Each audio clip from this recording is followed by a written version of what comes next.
I'm just going to touch on this just really quickly from a radiologist's viewpoint, and these things have already been alluded to. But I wanted to just touch on one or two things from a European perspective.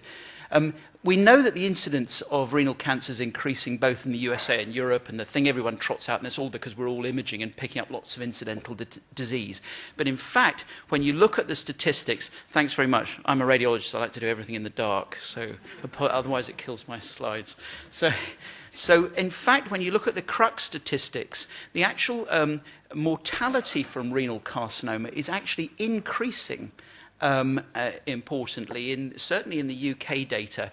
And some people have argued this is some sort of just elderly bulge of disease that's working its way out of the system with imaging techniques that we've really developed, let's be honest, in the last 25 years or so. But undoubtedly the mortality attributable to renal cancer is increasing. That's possibly attributable to hypertension, obesity, and the fact that we're all living longer and not dying so quickly of cardiovascular disease. Another sort of given, or things that people trot out, the tumour growth rates are often meaned out at about 2.6, 3 millimetres per year in the Chawla paper. But of course, you and I all know that there's a huge range of behaviours. 20 to 30% are completely indolent and stable, as Mike was saying. 20% will be much higher risk and will grow faster, regardless of their size at presentation. And we also know, as we've heard earlier on from Kevin Harris, that some 30 to 40% of patients will have demonstrable or unexpected chronic renal disease at the time of their disease presentation, and also that there's patients who have normal creatinines who've got occult kidney disease. I won't take it any further than that, Dr. Harris, but it's a complex debate. And we also know here, as we also heard earlier from the GO NEGM series, that renal function is an important predictor of your expected overall longevity and your risk of cerebrovascular and cardiovascular disease. Now, the problem is all this small 4-centimetre disease that's out there. We've heard already that the expected outcome in terms of cancer-specific survival is perfectly good with a partial or a lap partial if you're good enough to do it. But also, small, focal, rounded disease, which kidney cancer is certainly in a T1A disease, is currently ideally suited to ablative technologies. They really do work. That's actually their scope of function. And we also know that CT, MR, and ultrasound are able to localize in any plane, not just looking at something on FAST, but this is a radiologist.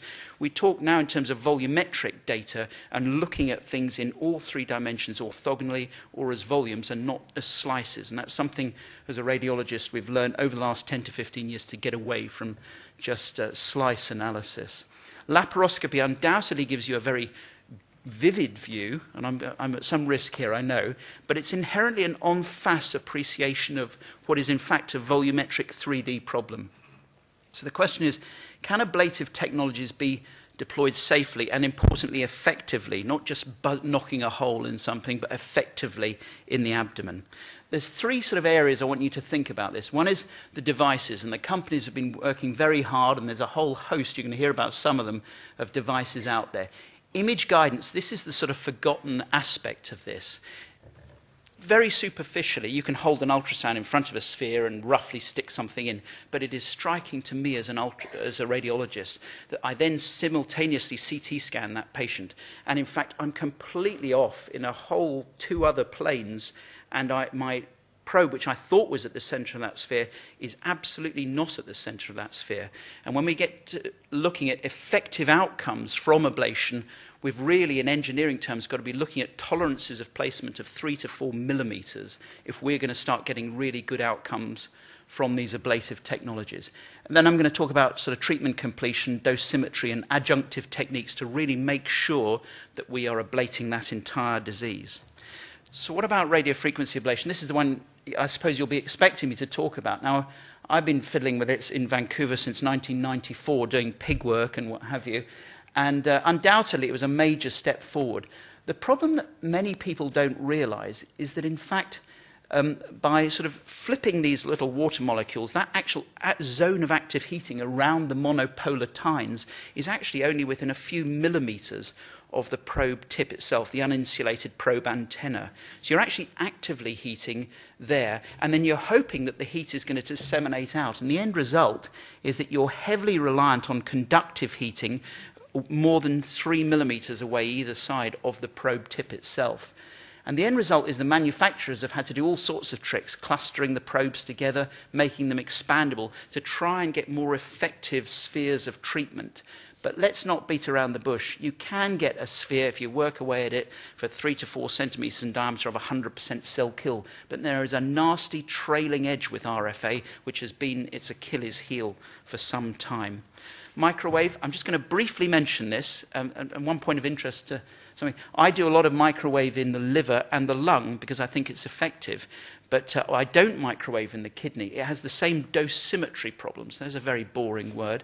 You've got to be able to dial up these technologies and say, we will achieve this volume of ablation and it will be relatively defined and controlled. And microwave suffers in the same way as RF does from this sort of gas obscuration of the target. It works basically as a single radiating antenna, much like your domestic microwave at home, by sort of wobbling the water molecules around and heating them all up. But interestingly, I pulled out a microwave probe one day to buzz a sort of a little tumour of about 18 millimeters on the lower pole of a chap's kidney. And we hadn't got our dosimetry, I think, fully worked out, the amount of energy we need to deposit to achieve a sphere of treatment. And we treated this for about 6 to 7 minutes of microwave at about 180 watts. Nice result, but I ended up knocking a hole in his perfectly healthy pelvic ileal system, which I haven't seen in dozens and dozens of cryoablations. And then, interestingly, about 3 months later, his whole kidney dropped on a sort of a split function to about 12%. And we were talking about warm ischemia, but just warming, I think, diffusely warming a kidney does not do it any good at all. And that's about us working out the dosimetry of these techniques. How much energy do we need to achieve the appropriate outcome? We've reported that case, by the way. It's sitting in print, or waiting to go to print.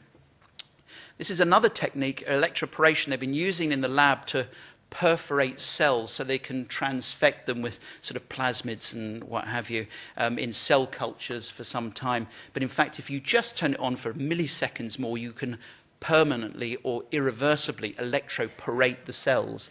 And I think this is causing a lot of interest, this technique. It's still got to go through some treat and resect studies, and it still requires the placement of multiple antennae in a sort of a configuration. But it's quite interesting. But the reason I like cryoablation, and I know Frank's going to talk about it as well, is that importantly, and I'm repeating that word dosimetry, we can see the ice beautifully with current imaging techniques. So unlike that gas obscuration I got with RF and microwave, here with ice we can actually sit and watch, and I'll show you some pictures in a minute, the ice evolve minute by minute on a CT scan, as you know, with ultrasound, and even more elegantly perhaps with MR. It does appear to have a relatively tight margin, not that ill-defined margin we saw with the RF, and perhaps a little bit more of a bell-shaped isothermic sort of map to it, rather than that sort of Eiger Matterhorn configuration we saw with RF. Certainly we aim to treat by more than 5 millimeters over the edge, but I won't say anything more than that. It's interesting, though, that my practice has moved in the last 3 years. I've stopped RFing kidney tumours, and we cryoablate them over the last 3.5 years. The other sort of spin-off benefit we've seen is that the cryoablated tumours appear to involute much more quickly than the RF-ablated tumours past the cell injury. Image guidance is absolutely critical to this. Here you can see, I've said I think these probes need to be placed with 3 and 4 millimeter tolerances if you're placing in sort of multiple constellations of cryoprobes to be really accurate about what you're achieving. And certainly it's been borne out sort of image guided over, dare I say this, laparoscopic guidance in terms of efficacy, cost and transfusion requirements. This is our setup in the lab here, and you can see I use a combination of ultrasound and CT to place the probes. There's all sorts of things going on with image guidance, you know, sort of electronic Navi guides and things like that. Let's just see if this video wants to work.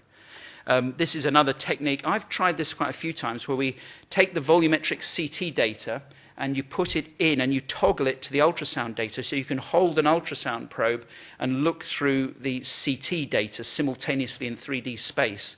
So it's projecting for you. You're sort of cutting through that CT data set, so you're getting a simultaneous CT and ultrasound image here in the liver. I have to say, you've got to be very careful of these things. There's a whole load of information, electronic information, coming at you. And this machine has this green circle that appears, and it tells you you're on the money. But if you've not got those data sets absolutely toggled in space, it's like a Bluetooth technology, then it can be very misleading, and it can mislead your brain as the operator. Oh, that's going to do for it now. I'll shut that down. So let's go to treatment completion and how we ensure that we've got a full treatment. Certainly with RF on analysis, we found that we could treat up to about 35 millimeters perfectly, respectably. And polarity, you know, upper pole tumours are not difficult with image-guided ablation, or I believe AP location. You can see for years now I've used hydrodissection with 5% dextrose. We now contrast stain it to actually push the bowel out of the way, and we can get very adequate treatments. I promised Tim this is only a minute and a half, this video, and it just shows you a really straightforward treatment of a polar tumour. We look carefully, we put these patients in. Now, I do all my procedures under general anaesthesia with combined CT and ultrasound guidance, and you can see here we prone oblique the patients, and we've done hundreds of patients in the CT scanner like this, and I've got a very good supportive anaesthetist. Here we're cryoing. I don't need to show you this because you're perfectly familiar with cryo, but we prone oblique the patients, take a lot of time placing the probes, as I say, plus or minus 3 millimeters. You can see here dissecting the sort of colon out the way.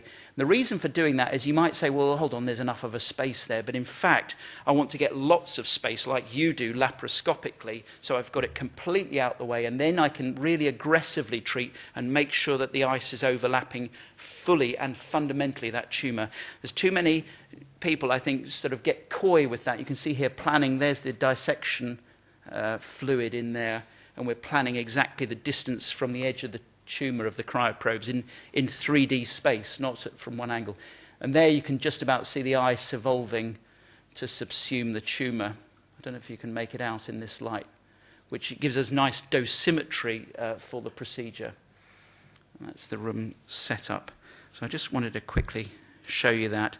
Now the data, well, we all know in these sort of lower grade tumours it's problematic, isn't it? It's classical cancer study outcome markers of 5-year overall survival and progression-free survival are very difficult to power up to make observations between different treatment techniques. We know certainly that the analysis is fundamentally compromised by non-randomized retrospective data collection and very horrible, intractable mixtures of RF done percutaneously versus laparoscopic cryo and what have you. So to tease stuff out, much as I know David Kunkel et al. Have tried to do, is quite difficult. And another thing that I think is a bit naughty sometimes in some of the big meta-analysis, they just say, oh, we'll lump it all together and we'll call it local tumour progression. And I make a major distinction between when I know I've subtotally treated something on follow-up imaging and going to a completion treatment, and we do that in about 6% of our cryo cases, and ones where there's late local recurrence. That's a major distinction that is often not made in some of these big crashing meta-analyses. What about the data? Very quickly, RF ablation. Well, you know, we could be very criticised for not following up ourselves. Here's a group, this is NYU, Steve Solomon, and they followed up here 30 tumours post-RFA out to 5 years. Disease-free survival, 90%, cancer-specific survival, 100. But they did notice late local recurrences following RF at 7, 13, and 31 months. Ron Zagoria's group here, 125 tumours, 100% tumour-free survival. Again, that important treatment threshold for RF of 37 millimetres. Tumour position was not a statistically significant issue. And recently they've done a sort of a 5-year outcome analysis of 48 tumours in 41 patients. 10 died from other causes. No recurrences in the sub-4 centimetre group. just ourselves here with RF. We published this in 2007. Again, 37 millimeter treatment threshold. And in fact, we've had 5 late local recurrences. This is course data where we've really struggled to follow them all up. 5 late local recurrences at 10 to 51 months. So there is a small but undoubted 3 to 5% late local recurrence. What about our RF complications? Well, the complication rate in that almost 250 treated cases was 3.2%. 1 full-thickness PUJ injury here, where unfortunately I fried the PUJ. And then here in another case where I biopsied first, obscuring hematoma like we were talking about earlier on, and then I went to do the RF and, of course, perforated the duodenum because you couldn't accurately see. But a pretty low complication rate. What about the percutaneous cryoablation? Well, the Bill Charbonneau's group at the Mayo Clinic here reporting a few years ago now 115 tumours in 110 patients. That was 2008. No late local recurrence at a mean follow-up of 13 months, and no problem with tumours that were anterior and even in their greater than 4 centimetre group. Our own Southampton data, last 2 slides, 130 procedures. This is a very recent analysis we've done. 139 tumours in 118 patients with a mean tumour size of 31 millimetres. We had a complete ablation rate of 97.8%. And in the remaining outstanding 3, the MDT one, I wasn't there, said, oh, we won't bother retreating. We had a 6.6% subtotal treatment rate who went on those 9 patients to go to completion treatment. Biopsy yields, as we'd expect, 70% RCC, 18% ONCs, and then a mixture in here. And 97 of 137 procedures just incurred a single overnight stay. And the ones who required more than an overnight stay were almost always decatheterization problems. So our complication rate in this series is 4.6%. That's Clavien Dindo greater than 2. 1 embo, 1 2-unit transfusion, 1 chest drain, 3 temporary ureteric stents. AP location was not an issue. There was a slightly higher subtotal treatment rate in the group greater than 4 centimetres in diameter. And to date, we've had a single late local recurrence at a mean radiologic follow-up of 13 months and a mean clinical follow-up of 19 months.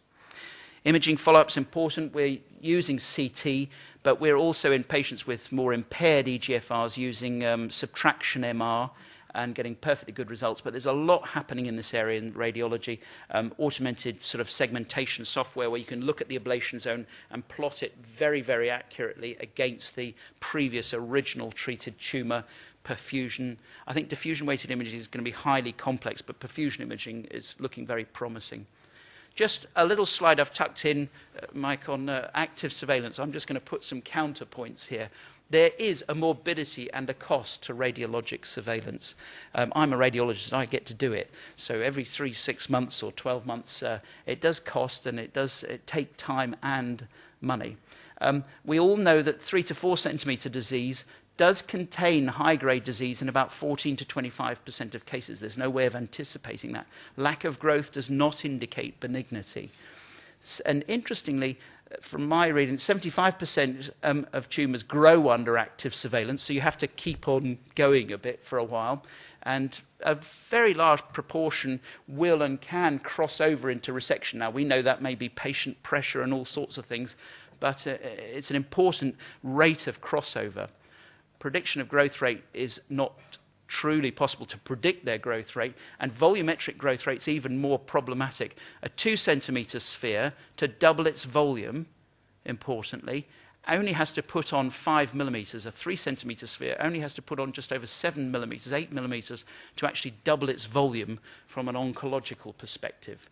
And I think, and I'm being a bit naughty here, but a lot of this active surveillance is predicated on the morbidity of the procedure you're about to deploy.